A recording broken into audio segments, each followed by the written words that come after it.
Welcome to the Sharkpreneur podcast with Kevin Harrington and Seth Greene. Kevin Harrington is the inventor of the infomercial, one of the original sharks from the hit TV show Shark Tank, and has generated over $5 billion in TV and digital direct response sales. Seth Greene is the world's first trusted authority on cutting-edge direct response marketing, a best-selling author, and the only 3-time Marketer of the Year nominee. On the podcast, Kevin and Seth interview sharkpreneurs who share straight talk on what it takes to explode your business. Why do so many businesses struggle while others seem to explode overnight? Do you wish you had the secret to this type of exponential growth? Now, I've scaled more than 20 businesses to over $100 million, and it's not just luck. In my new book with Mark Tim, Mentor to Millions, you'll learn the repeatable framework I use in all my business ventures for massive success. Order at kevinmentor.com and get over $1,000 in bonuses. Head to kevinmentor.com.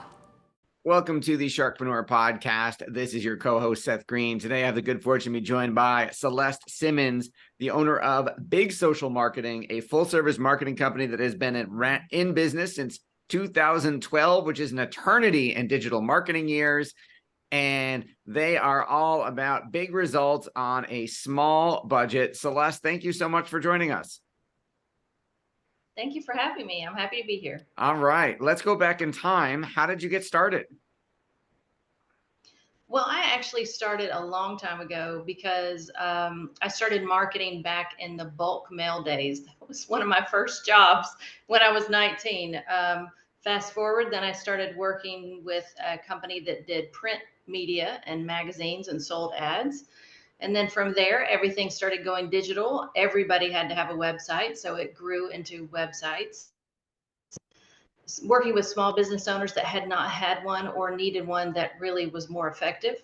So we grew from there. Then I started working. I went out kind of and got a different job with a different company, just doing websites, social media, and blogs, and kind of had that under my wing as well. And then from there, I just decided to go out on my own, and I wanted to try things a little bit differently that I saw that were working. And, you know, it's just a constant way of now digital marketing. You have to really constantly shift things to be able to keep up with just the way that media is changing. So started a long time ago, but I think I've been through every form of marketing now. Well, congratulations on that. I am sure the longer version of that story could probably be in a book somewhere. So you alluded to the rate of change. Let's talk about that. There seems to be a new social network or app that's the new thing, you know, every month or so. How do you stay on top of all that? So we had to decide what was the most important. Some things will come and go. And so, you know, like there are some of the mainstays. So that's what we try to specialize in. It's when a social media platform first comes out, you know, we don't know if it's going to have staying power or not, if it's really going to move the marketplace as a whole and adapt. In the beginning, nobody thought TikTok would make it, but TikTok is huge. And I think it's definitely here to stay. It's expanded and grown, you know, in the TikTok shop, affiliate marketers are using it, small business owners are using it, but it also started at the absolute best possible time. If you recall, COVID, right? Everybody was home and on their phone, and here comes TikTok. So it really gave it just a huge boost. But as far as which ones we pick and choose, it's kind of just the big ones that have been consistent over and over. But like with the example of TikTok, that's one that we've actually had to bring into our wheelhouse in the last couple of years because we now see that it has staying power. Absolutely. Who's an ideal client for you? Ideal client would be a service-based business or a restaurant. Service-based businesses do really well on Google Ads, and I think that I know that we're able to bring them a larger client base because of the way that we build Google Ads.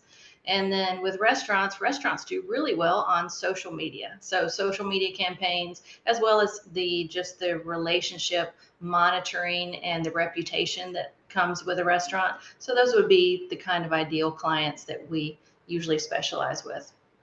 That makes a lot of sense. What are some of the biggest misconceptions clients have about what you're doing? Misconceptions. I guess when they first start out, like a restaurant, for instance, they think that all we're going to do is just share a daily special, which we do. But the misconception is that it's so much more. There are reviews that come in every day. And if you don't manage them, they're just out there being read by your other potential clients. One of the things that we offer, one of the services that we offer with like reputation management is you need to respond to your Google reviews. You need to say something, because if you don't say something, they think you're not listening. They think their opinion doesn't matter. And Google reviews, I realize that some people get mean. Some people can be nasty on Google reviews. Everybody gets them. And believe me, we're the first people that see them, sometimes even before the restaurant owner. Once they're connected to your email, it comes straight in. So, but I would say the power of just the online Google reviews, that's something that's in the social media space, but it really does matter. You can't let your patrons just take control of your social media. You have to take it back. You can post things on Google Business, like pictures. It goes right under the Google Maps. People don't realize when they Google your restaurant, all your stuff is right there together. So why not take charge of it and control the message? That makes a lot of sense. What are some of the biggest mistakes business owners are making when it comes to their marketing that you're helping them overcome? So I would say the biggest mistake is kind of like how maybe your bank advisor would tell you, or your investment banker, is to diversify. Do that with marketing. You can't just do Facebook ads or just do Instagram ads or just do Google ads. You want to really share the space with both. You want to make sure that you kind of sprinkle your reputation and just go throughout. So what we do is we put it on a schedule so that nothing gets forgotten. So we might do Facebook and Instagram posts on Monday, and then we might do the go back to your Google ads on Tuesday and check those. And then we might go do a newsletter on Wednesday. So I would say diversifying is the biggest thing. Even if they're a small business, they can share that space with other media outlets and be more effective, because you're not going to reach everybody if you just use the same space. You've got Facebook and Instagram people, but you've also got LinkedIn people. What about the LinkedIn people? So you're not going to reach everybody if you just focus on the one. That I would agree with that 100%. You've been doing this a long time, and you've got plenty of examples of businesses that you've been able to help succeed. Can you give us an example of one, kind of what their challenge was when they hired you, and then kind of the magical transformation you were able to engineer? So I would say the one that we have been working with, and she's been a client for a while, it's Remax Town & Country. That is actually the #1 real estate franchise in North Georgia. When I started, she had 6 offices, and now she has 15. So that she's definitely grown. She's also grown out of just the state. She has 2 other states that she has offices in. And mostly what we helped was let's get the brand message out there, and let's also make sure that everything is connected. You know, when Facebook Meta came out, imagine if you have 15 offices, you've got pages everywhere. It was very difficult. Okay, so we had to bring it back in, really control it. We have to figure out, let's stay with this message. You know, she has a lot of irons in the fire. So for her, social media management was bringing it back in to make sure that nothing got forgotten. And once again, that all of those social media networks had something being said and something going out. That sounds like a large undertaking, and going from, I think, 6 offices to 15 is obviously incredible growth. Yeah, she's doing really well. So I think that's probably one of our biggest success stories. That's a great one. Your passion is obvious. What do you like best about what you're doing? The thing I like best about what I'm doing, I really enjoy growing a small business. Like when they just come into our office for the first time and they're not sure what to do first, to develop a plan and to help them, and also take a budget. Like just like our slogan says, we can give you bigger results on a small budget, and I really stand by that. You don't have to spend 5,000 a month on Google Ads if you start small and then you slowly graduate up to a bigger budget. But that way you can also control your growth a little bit better. You can manage the system if you grow slower.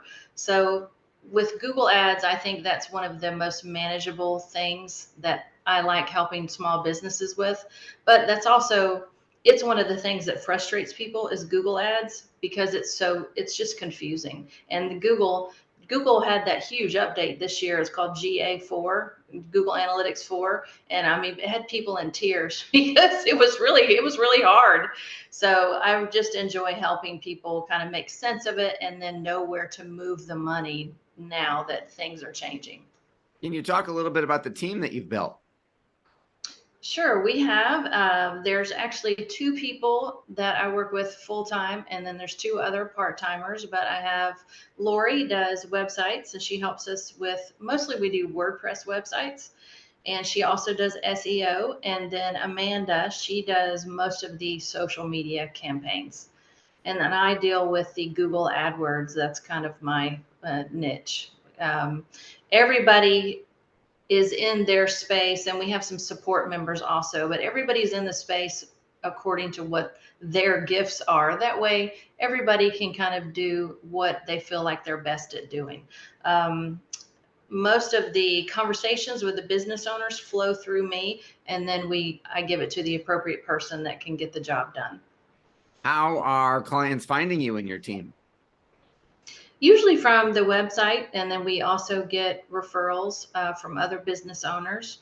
We do try to stand by our word as just helping a small business owner grow in an easy way. You know, one of the good things about analytics and social media is you can get immediate numbers. Like within 30 days you can get, after we connect all the tracking codes, you can see what platform is bringing you the most calls, which one is giving you the most appointments. So it makes it really easy once everything is connected to see where your money's going and what's working the best.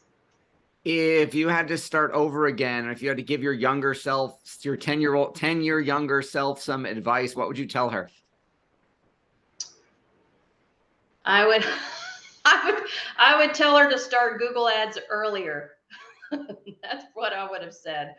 Yeah, because as a business owner myself, I will tell you that now looking at the space, even though social media is so big, as a small business owner, I don't think you can ignore the space of Google Ads. If you really want to grow, I think you've got to put some money in Google Ads. And people try to avoid it by doing social media campaigns and things like that. And it's not that they don't work, but you really have to complete the picture by doing both. I agree 100%. For our folks who are watching and listening and want to learn more about all things Celeste and Big Social, where should we send them? Just go to the website. It's bigsocialmarketing.com. And you're welcome to call or just fill out one of the inquiry forms and tell us more about your business and what your needs are. All right. Well, we know your time is incredibly valuable. We greatly appreciate you spending a little bit of it with us. This has been Seth Greene with Celeste Simmons. Celeste, thanks so much for joining us. Thank you. I appreciate you having me. Thank you. Our pleasure. Thank you, everyone, for watching or listening. We will talk to you or see you next time. Do you need money to fund your idea, product, or service? Are you ready to take your business to the next level but need capital to get it done? Kevin Harrington has heard more than 50,000 pitches and knows how to help you make the perfect pitch to get the funding for your entrepreneurial dream. He's distilled the process down in his perfect pitch cheat sheet, and it's yours for free. Just text PITCH to him right now at 727-888-2100.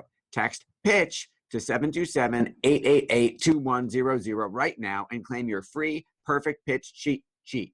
Text PITCH to 727-888-2100 to start funding your dream today. This show has been produced by Market Domination, LLC. To discover how you can have your own show completely done for you and turn it into a real published book and become the authority in your marketplace, go to www.marketdominationllc.com/podcast offer. 49 faces looked to him in triumph. Over the last 12 months, they had each taken turns and promoted his business for a week at a time, driving over $987,342 in revenue. What if you had a network of 50 centers of influence who promoted your business every week for a year? Grab your copy of the #1 Amazon best-selling book, The Ultimate Guide to Growing Your Business with a Podcast, at 33% off the Amazon price by going to ultimatepodcastbook.com. Again, that website for 33% off the Amazon price is ultimatepodcastbook.com.